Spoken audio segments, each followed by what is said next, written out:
You understand?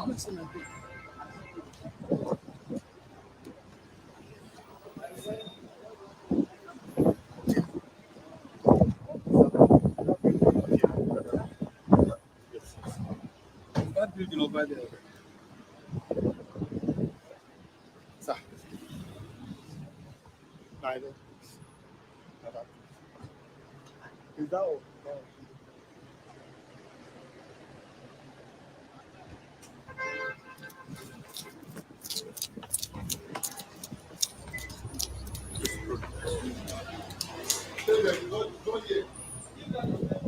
They are not here.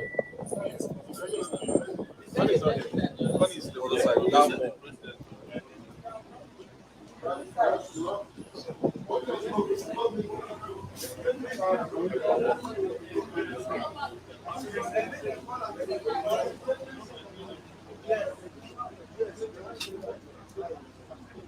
So they will receive him there. No. Oh, yeah.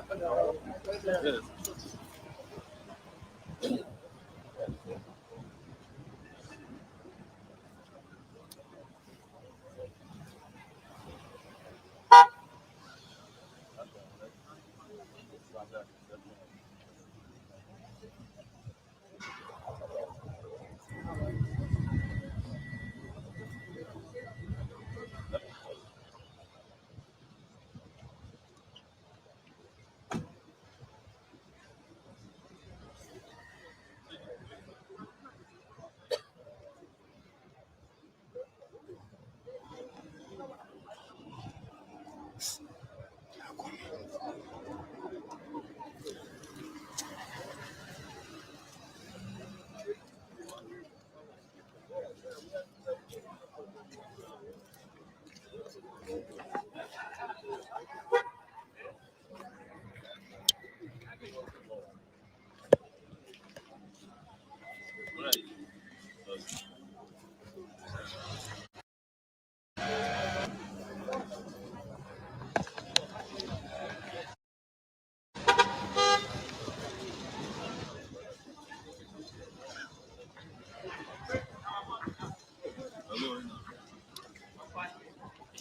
Yeah.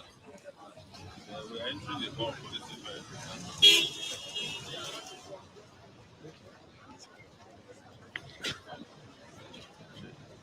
Hey, sir. Our man be that. How are you now? We wish you good luck. Thank you. Yes.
Try granting orders to then ask for that was empty.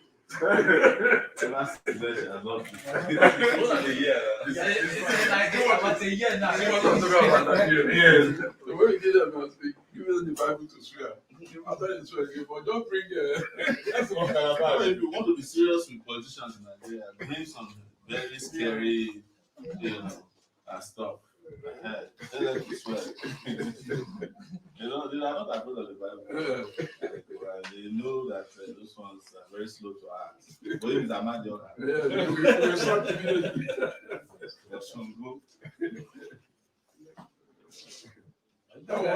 So one of these days, we are rolling. Yeah, only yes. We'll say the same thing. Yeah. But if you really want paper, for my head of state, okay, Ghana, brother, yes. that you need to get the traditional thing. No, actually, the first time I was with relatives in Ghana, it was this is the sad. You know, my friend, he helped my friend to become president. And Atamil, Okay. who would take Atamil for anything? Atamil is the Oshibajo before Oshibajo. So, but he worked very hard and got Atamil. Atamil will not talk to him anymore. We start to, it was so shocked. So one time I was in his house. That was when they were doing this Okija Shire. Yeah. So he said, well, that Okija, is it real? I want to go there. I said, I don't know whether it's real, but I think it's just, no. It has to be something. Let's tell them about what Atabi is did to him. Everything that Ghana needs to have and the equivalent of that one. We need it everywhere.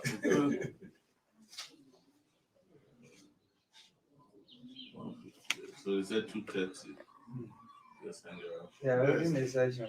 Huh? Yeah, holding a session. Yeah, that's how it was. I think it started there.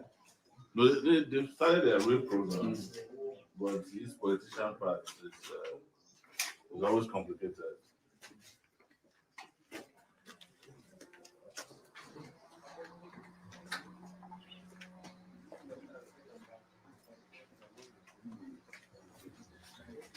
I didn't mention it again. I have one of my staff of the film operators in Kazakhstan. His name is Hussein Chinedu.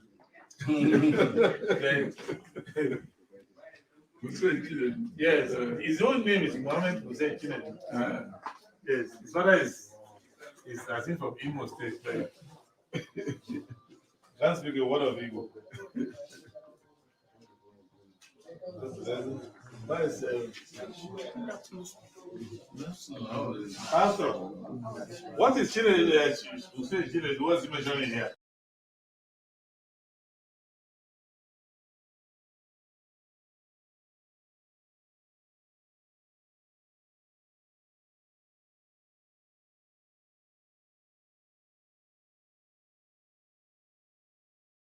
They are where to talk to.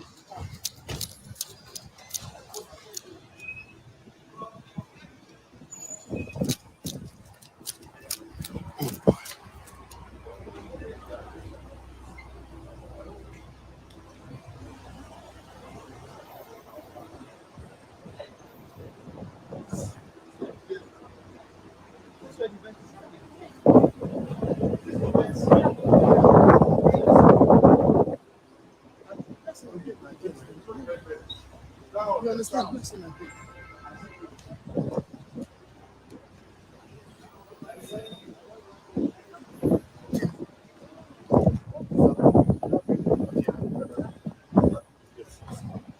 That building over there. Sir. Neither. Is that all?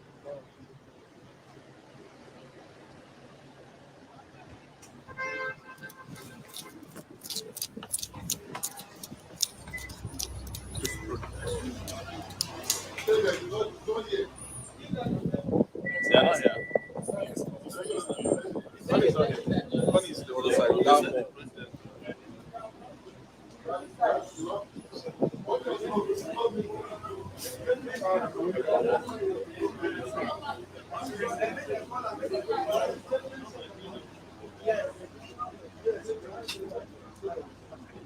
So they will receive him there. No. Oh, yeah. Yes.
Hello.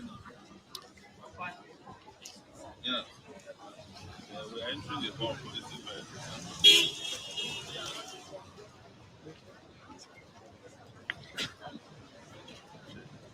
Hey, sir. Our man be that. How are you now? We wish you good luck. Thank you. Yes.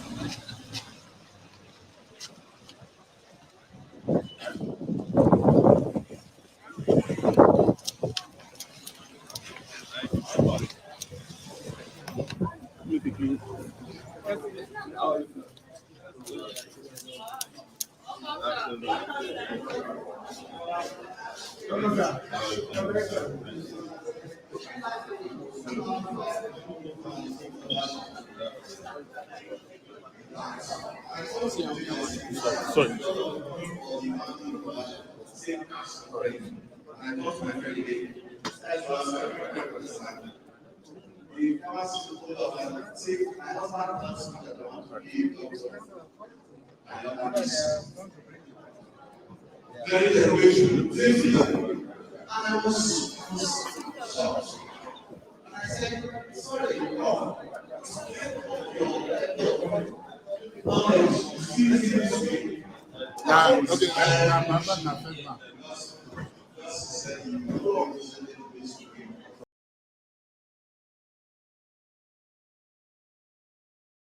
Whatever they want is what we do and not we ask them what to do.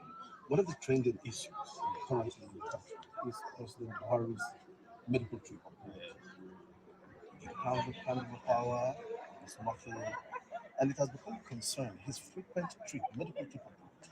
How would you react to that? You know, interestingly, I was the first journalist when I was actively practicing journalism to reveal that Buhari was sick and that he will be spending a lot of time after the campaign.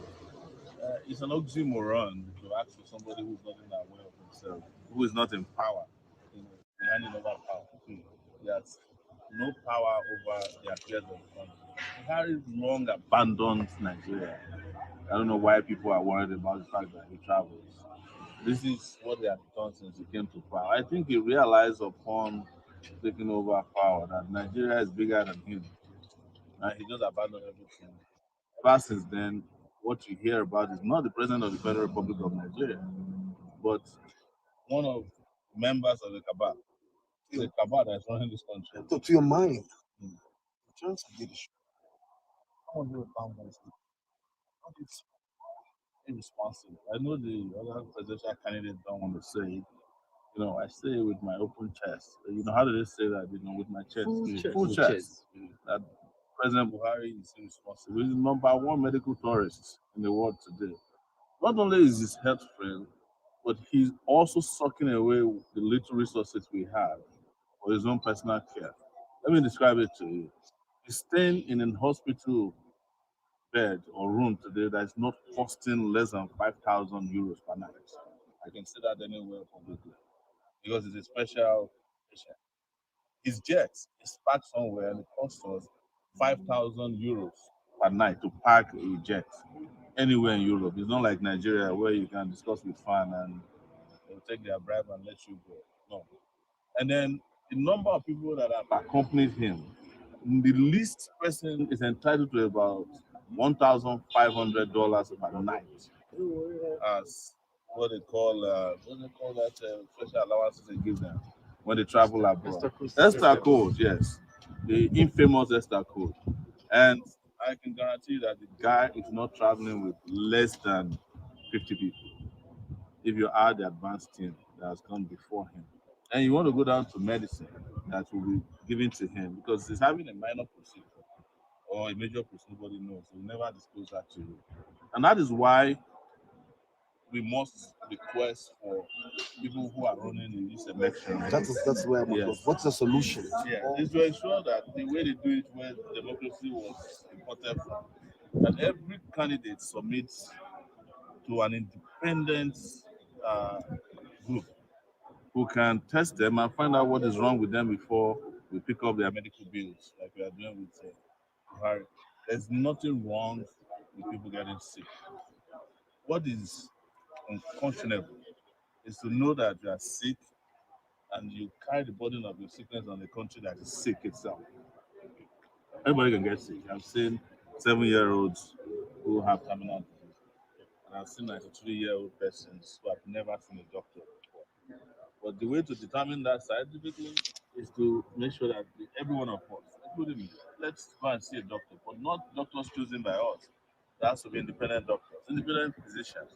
That say, look, I tested Sowore and found out that he has this, or he's good, he's in the clear. As a So, presidential candidate, yes. what do we expect from you in terms of manifesting health? We have covered it, and we released. I was in Kano recently, but I will take it here. Our focus is to revive primary, secondary, and tertiary healthcare, particularly basic healthcare at the lowest level, grassroots, and it's to immediately also reduce all of the negative statistics. Nigeria, out of 167 countries, is 144 in terms of the number of kids that are born in Nigeria that dies before they reach the age of 5 is the highest, one of the highest in the world. The SDG, the development goals for sustainable development, is that every 1,000 persons should have at least, I think, 25 doctors. I think we have one. In some cases, we don't anymore.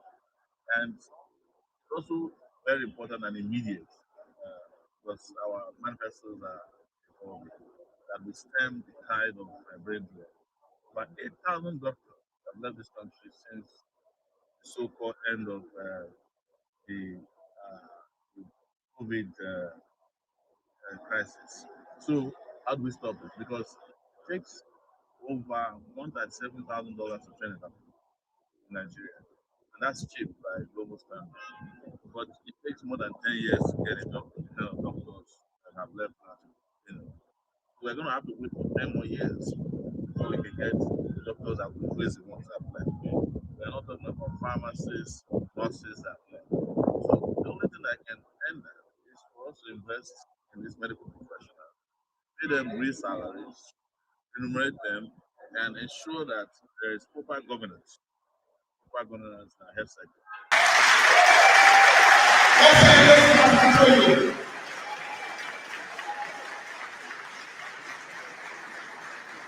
Many people describe past president Olumide Akintaye only order. This is a very important thing.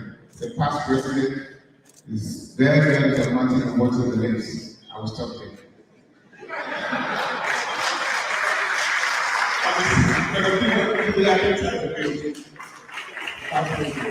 Many people describe the past president and pharmacist fellow Anthony David. When our revered jury was around, our past president, who had not been ancestor, the actually been ancestor, he told us as a chairman of the college of past president. I want to introduce President Buda.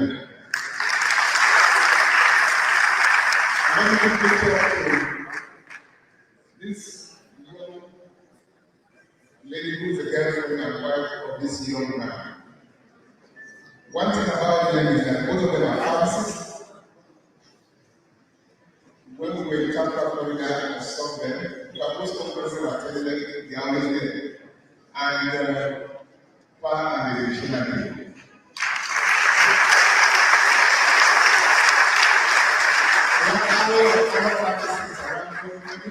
To take much my time, so I can go right into business. When I want to pick my commissioner of health from Nasarawa.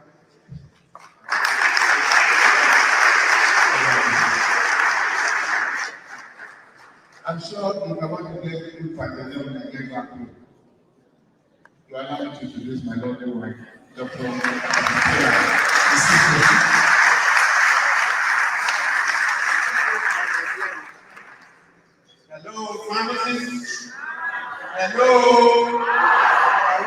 to roll? Are we set to roll? Thank you very much. We're going to start with Dr. Timothy.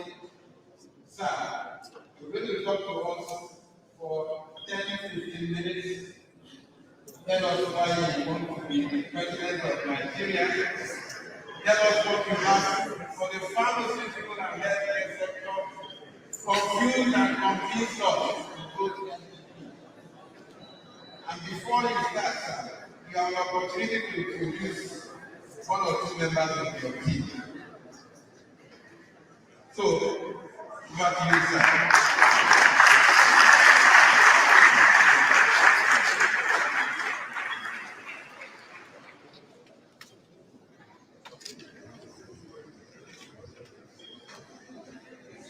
Mr. President of the Pharmaceutical Society of Nigeria, emeritus presidents and leaders of the profession, thank you for the opportunity to speak before you, and I wish you a good conference, and I wish Nigeria a better country. I have with me quite a large delegation, so I'll be modest given the time available.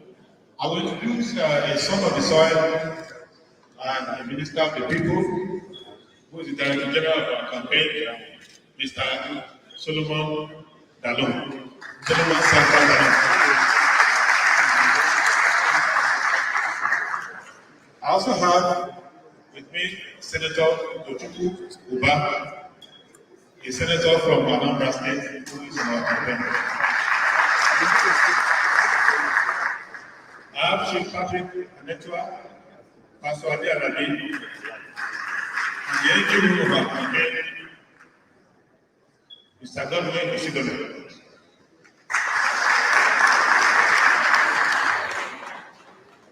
Well, let me thank you, my colleagues, for inviting me here. I call you my colleagues because I have a confession to make. I am one of those quacks that you worry about. I am the chairman of the Pharmaceutical company, and I've spent 13 years in investment in the industry. So if you see your colleagues in Nigeria, they will know me, people like Dr. Kule, and so many of them. I have participated in sponsorship of a lot of research, both in Nigeria, in India, in America, and some places. And I have proprietary rights over a number of medical products.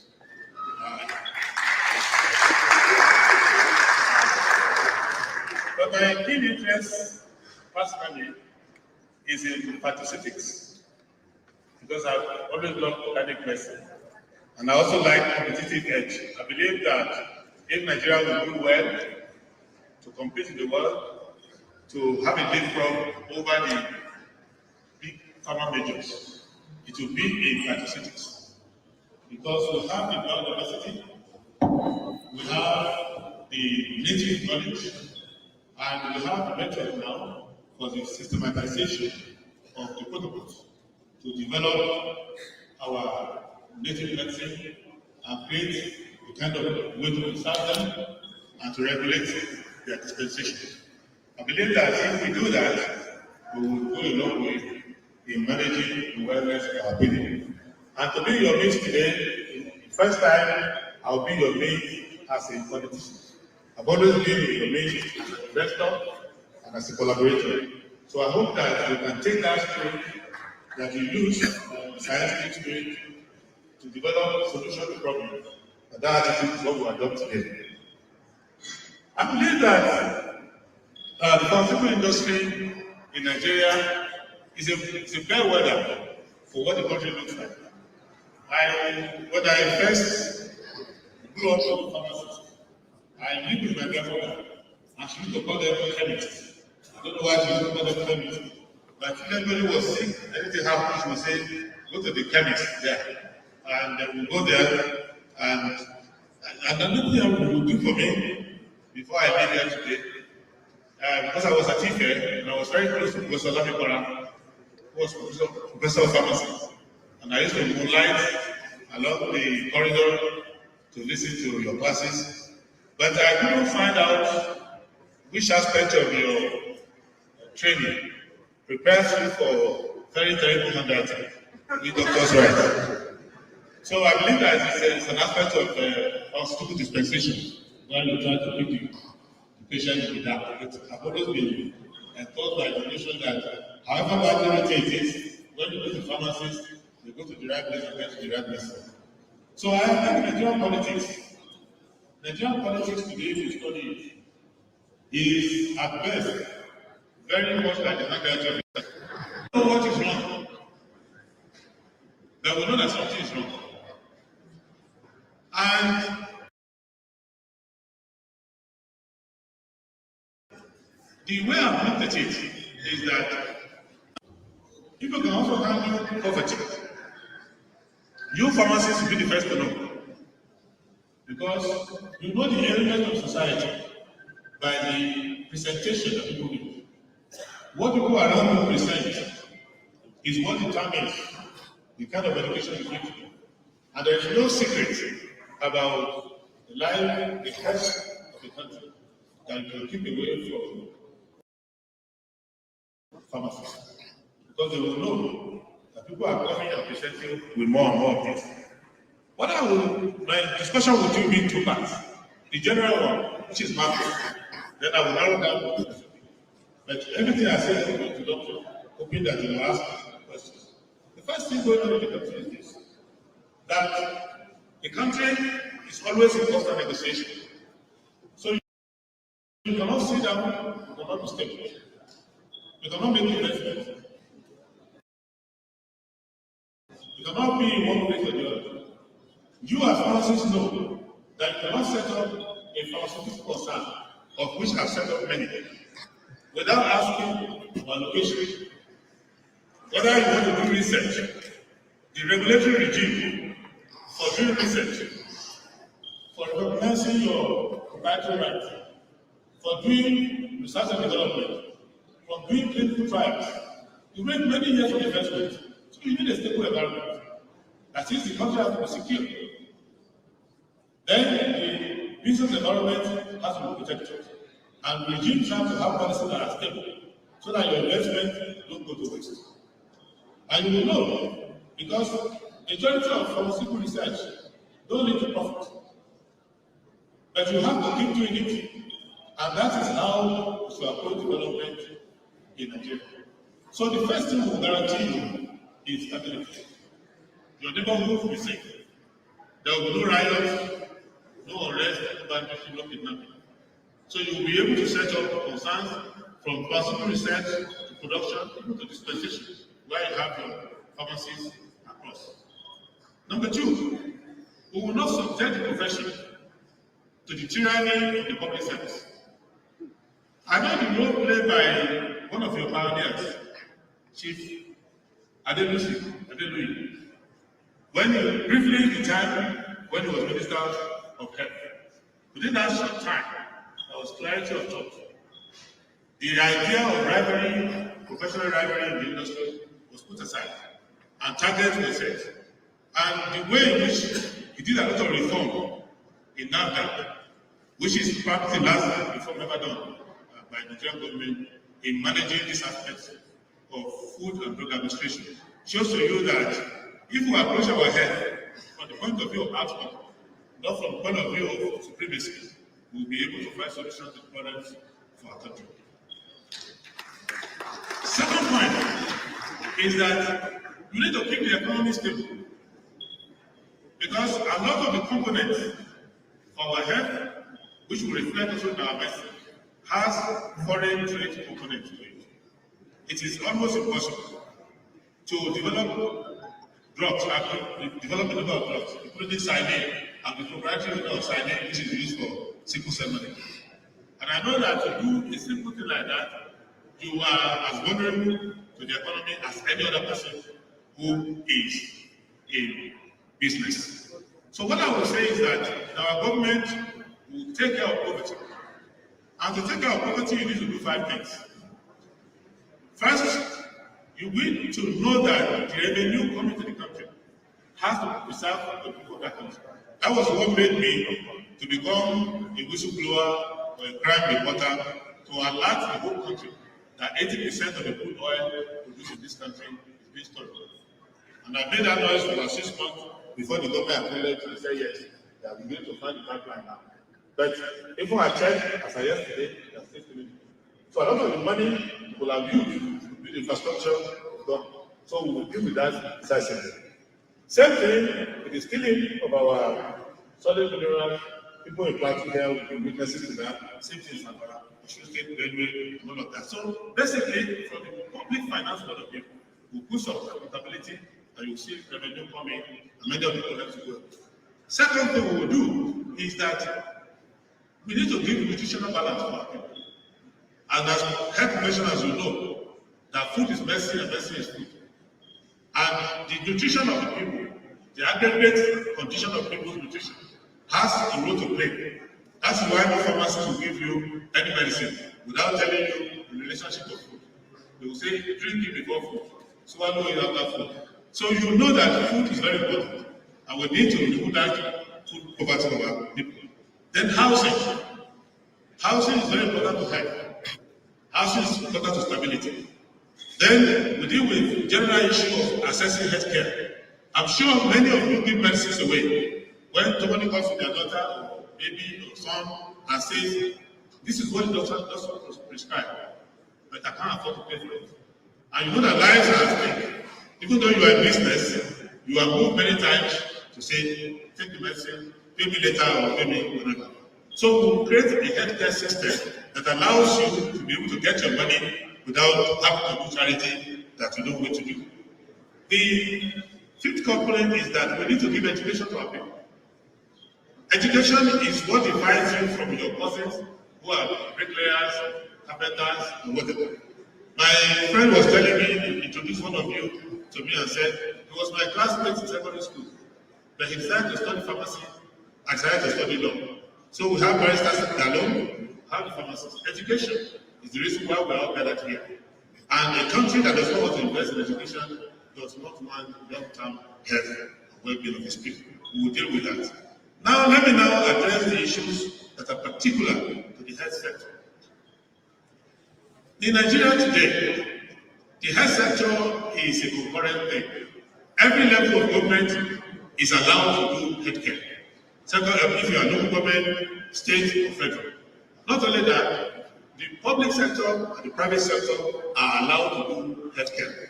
So what I will do for the public sector is as follows: 5 policies. 1, I will ensure that public hospitals, including public dispensaries, are well stocked and they are up to date. That is number 1.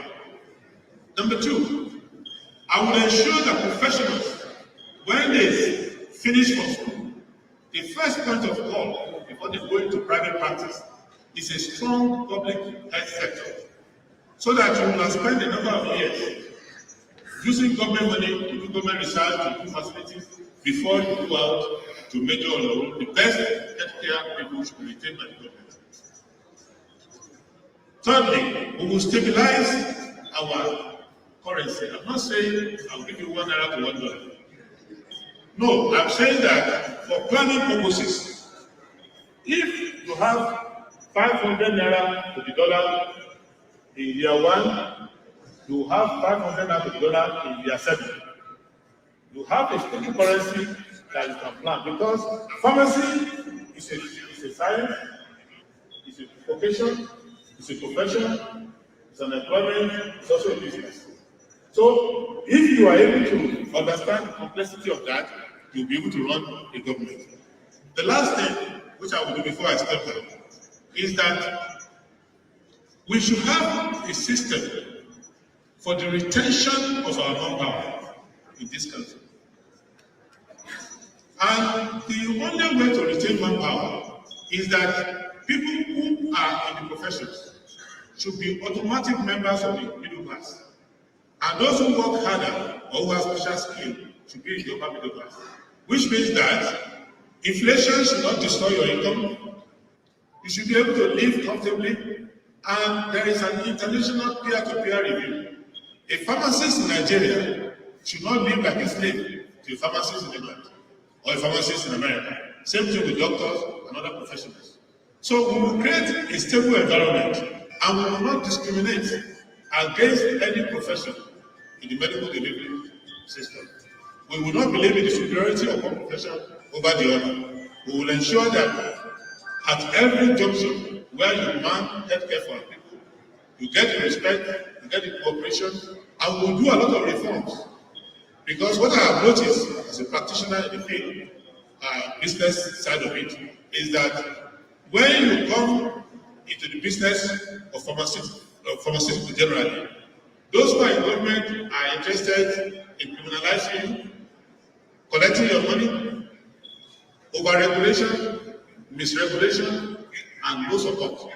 We will reverse that to see that the government becomes a partner in the healthcare delivery system. Thank you very much.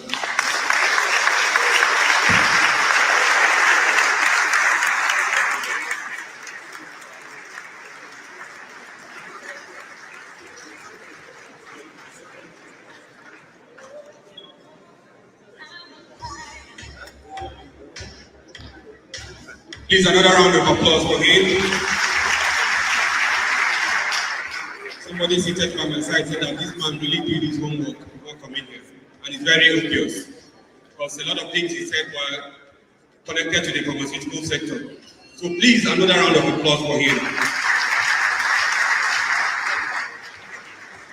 So next, we're going to have some form of activism. Please make welcome the presidential candidate of the African Action Congress, Sowore.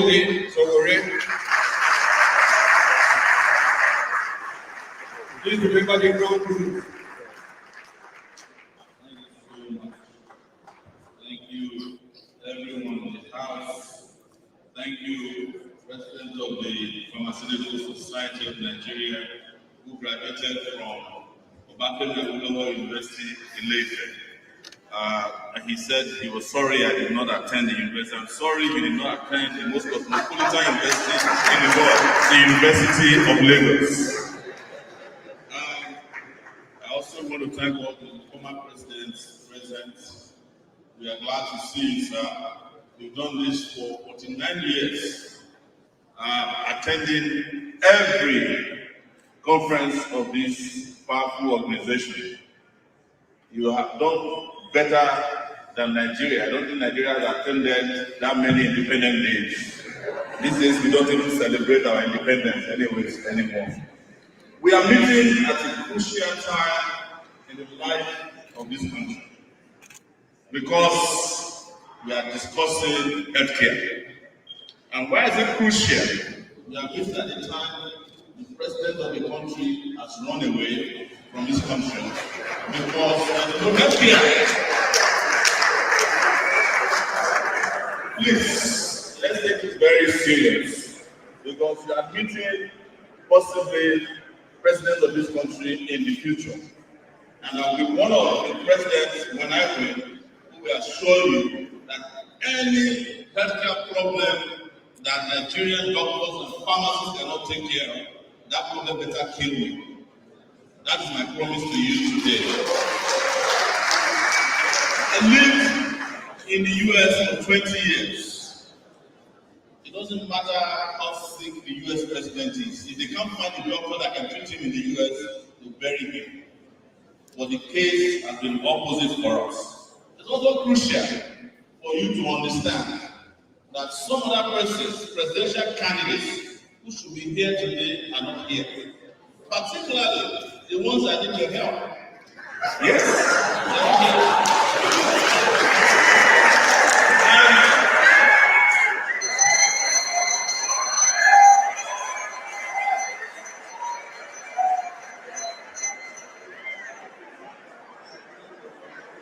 I'm serious.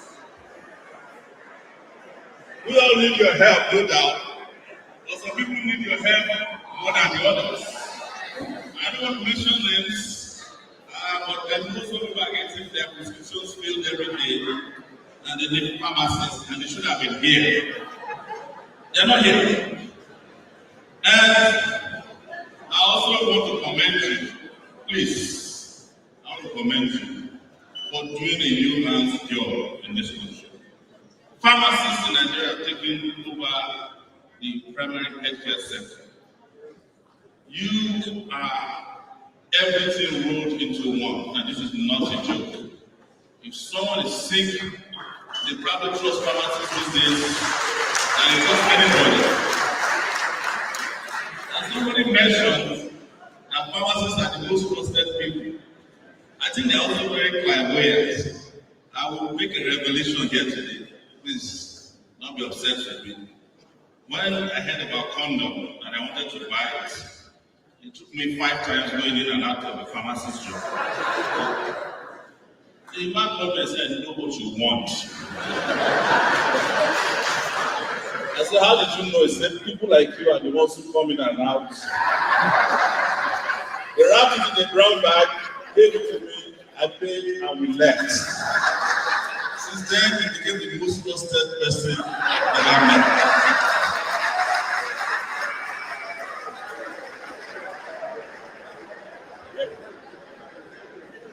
So your role in society is very powerful. Some pharmacists have to supply or fill prescriptions. Some have to pray for people. Some have to do what the traditional medicine people do. Some even have to go out of their ways to get some medicine for you that makes you feel well, because sometimes people are not sick, but they have a mental feeling that they are sick. Pharmacists also understand how to take care of people like that. In fact, you guys have a medicine that doesn't work. It has no chemical in it. What do you call it? Huh? Placebo. You prescribe it for people who are not sick, who think they are sick. Right? That is why your job is so important in our society. And why I decided to come here today. I know most of you must have heard that I had a brother who was 49 years old, almost 50, and he went back to read pharmacy because he wanted to become a pharmacist. He was killed a year and a half ago. On his way back from Igbinedon University, he was going to Benin. And I promise, as part of his members, that I will be here today, so that you know that even though he's not alive, his spirit is here with us. I also want to mention that we can stand in front of you and make huge promises, but one thing we must all admit is that Nigeria has failed us.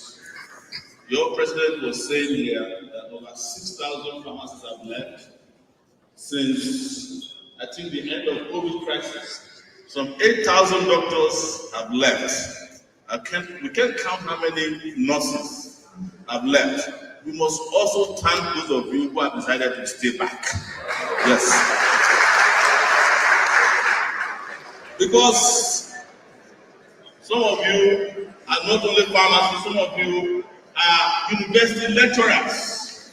You have not been paid for 8 months, and you are still here. We must thank you. I met a professor who was doing protocol work today. He was helping us to sit down with the table inside my head and saying, "This professor has changed his profession. Since they have paid them in 8 months, they are not doing protocol." It's a joke, professor. So, one thing all these leaders do would be something that was attributed to a guy named Charles Maurice de Talleyrand. He's a French diplomat. When Napoleon abandoned or abdicated the throne, and the Bourbon dynasty was returned to France, he said to them You have learned nothing and forgotten nothing. He was referring to Nigeria, even though he wasn't talking about Nigeria. That regardless of what we have gone through in the healthcare sector, our leaders are so wicked, useless, I'm sorry to say this, that they refuse to take care of healthcare, the healthcare sector, which is their most important need. This country has had a president die in office. For 5 months, our president was brain dead in Saudi Arabia. They did not announce to the country.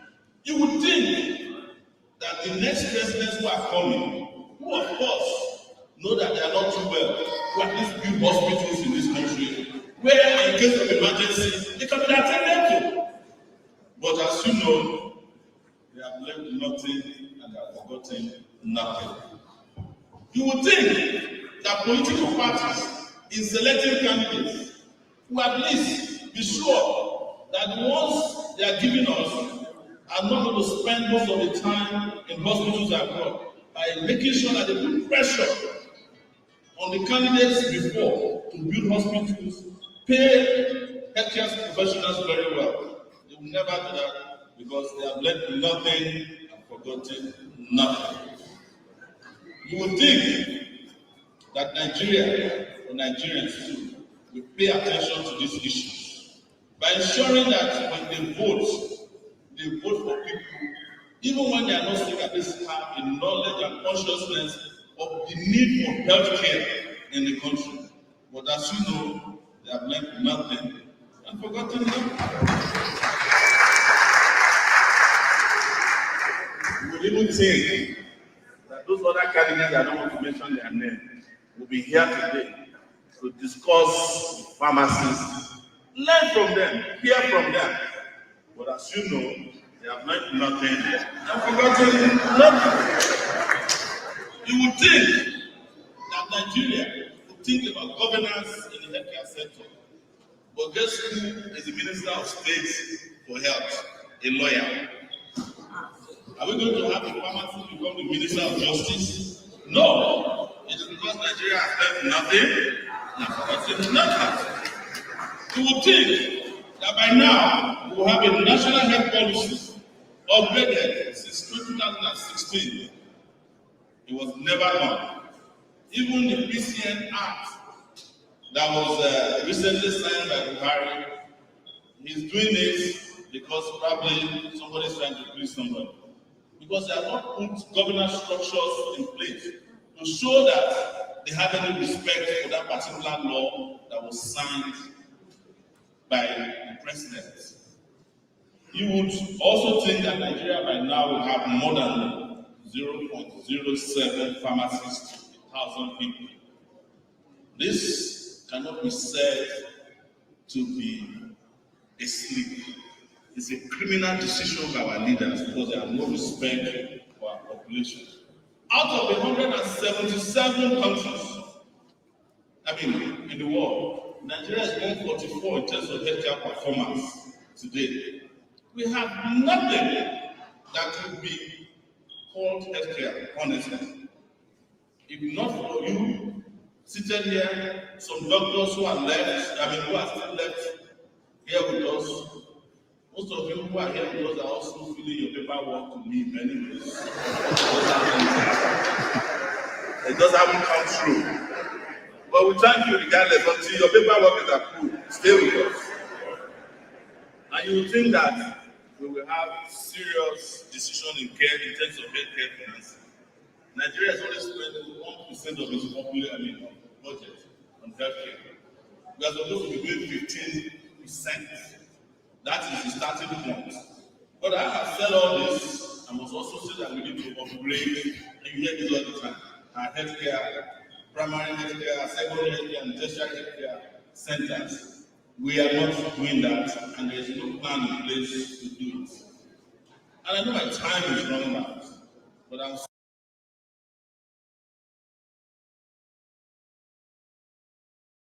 standing in front of you today, making this promise that when, because it's not a matter of if, We are taking a decision today according to the president. Anybody that did not come here today is not going to win the election.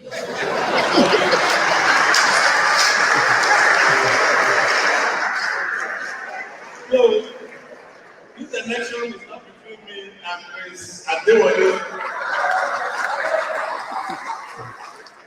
And the president of the PSN was talking about Monday Yam the other time. I think he will be on my side because his wife is from Ondo State. And you know what they say about us, Ondo State people are stubborn. So we will stubbornly revive the health sector. We will stubbornly make sure that we are well paid. And those who are not employed are employed to work both in the public sector and the revived private sector. And that you too can be invited to the next organized private sector event that we're having. I discovered through a study I did 2 years that there are 128 million Nigerians with bank accounts. Only 768,000 of them have up to 500,000 naira in their accounts. That is 0.6% of account holders. And trust me, I'm a presidential candidate. I don't have 500,000 naira in my account. I'm talking to you now. And most of you don't have 500,000 naira in your account, even as pharmacists. That is the truth. Because if you start at level 14 in the public civil service, probably you are getting a deposit of 120,000 or 140,000 naira in your account. By the time you pay your rent, transportation, nothing is left. That is the reality you are facing. So you are faced with poverty in the midst of trying to help other people. I know, as I've been told, that time is up. But I want to round up by saying that Nigeria is sick. And I'll be sending you prescriptions to fix Nigeria. Please, listen to me. Thank you very much.